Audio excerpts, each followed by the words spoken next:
रात के देखो 3 बज रहे हैं और मेरे अभी मोंटी पे देखो ऊपर से चोर घुस आए थे ये बांस के सहारे। और एक बार भी मेरे दुकान पे अभी 3 महीने पहले चोरी हुई थी, तब उस टाइम मैं दुकान पे नहीं था और सारा सामान चोर लेके चले गए थे। अभी देखो 3:30 बज रहे हैं रात के, और ये बांस के सहारे और मेरे ऊपर ये मोंटी का गेट खोलने की कोशिश कर रहे थे। जब मेरे को आवाज़ मेरे को सुनाई दिया तब मैं आया भाग के ऊपर, और फिर चोर जो थे वो भाग गए। तो भाई पुलिस के सहारे मत रहो और अपना जिम्मेदारी खुद लो। पुलिस यहाँ की कोई कुछ नहीं करने वाली है।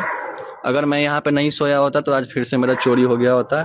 और ये देखो भाई, ये डंडे के सहारे 3-4 चोर आ गए थे। जब मैंने आवाज़ लगाई उनको तो भाग गए थे। अब ये सारे लोग इकट्ठे हुए हैं।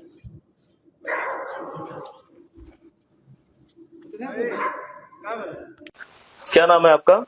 मेरा जी अभिषेक सोनी नाम है। अच्छा, जो ये कल का मामला है उसके बारे में बताइए, क्या मामला है सारा? कल जी रात को ना 2-2:30 बजे के करीब में ना मेरे मोंटी के ऊपर मतलब बल्ली के सहारे ना ऊपर चढ़े थे 2-3 बंदे और गेट खोलने की तोड़ने की कोशिश कर रहे थे जो उसका कुंडा था।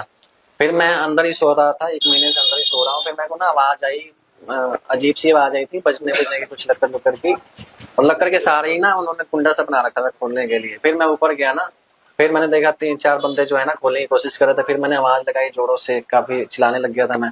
उसके बाद जो है सारे जितने भी थे सारे भाग गए। उसके बाद कुछ देर बाद मैंने दरवाजा खोला तो बस जो वहाँ पे वारदात में यूज किया हुआ जो लक्कर था वो बस नजर आया, बाकी बंदे भाग गए थे। इस मामले की जानकारी आपने पुलिस को दी? इस मामले की जानकारी मैंने पुलिस को दी। पहले भी आगे भी 3-4 महीने पहले मेरी चोरी हो चुकी है और उसका भी मैंने रिपोर्ट लिखवाया हुआ, FIR भी दर्ज हुआ पड़ा है, लेकिन कोई भी सुनवाई नहीं हुआ। और ये किस जगह पे दुकान है आपकी? मेरी न्यू सतगुरु नगर में है। कौन सी चौकी या थाना पड़ता है? कंगनवाल चौकी पड़ता है, सानेवाल थाना पड़ता है। जो पहले चोरी हुई थी उसमें कितने का नुकसान हुआ था? उसमें जी करीब 10-12 लाख रुपए के करीब में नुकसान हुआ था मेरा। और वो अभी देखो अभी मसला हल नहीं हुआ, जब तक कल दूसरी वारदात अंजाम देने की कोशिश की जा रही थी। पर हालांकि मैं यहाँ पे सोने की वजह से ना मेरा बचाव हो गया। नुकसान है वो बचाव हो गया, नहीं तो फिर होना नहीं था बचाव मेरा। क्या मांग क्या करते हैं प्रशासन और सरकार से? प्रशासन पे तो हमें कोई भरोसा ही नहीं है जी। प्रशासन तो यहाँ की छुट्टी पड़ी है, वहाँ प्रशासन मानते ही नहीं है। अच्छा, कोई प्रशासन लायक काम करने के लिए कोई योग्य नहीं है और निराशा ही है बिल्कुल। और यहाँ की ना तो जैसे कि आप देख रहे हैं कि मैं संदीप और मैं इस टाइम खड़ा हूं सतगुरु नगर में, और जैसे कि सर्दियां आ गई हैं तो मैं सभी दुकानदार भाइयों से कहना चाहता हूं कि सर्दियों में आप पस्त होकर मत सोएं, वरना चोर मस्त हो सकते हैं। जैसे कि मेरे पास एक भाई खड़ा है और 3-4 महीने पहले भी इसकी दुकान पे चोरी हुई है और लाखों का नुकसान भी हुआ है, जिसका अभी तक कोई अता पता ही नहीं है। और आज मैं सतगुरु नगर पे आया हूँ। इनकी जो दुकान श्री पार्वती ज्वेलर के नाम से इनकी दुकान है, कंगनवाल चौकी का इलाका है।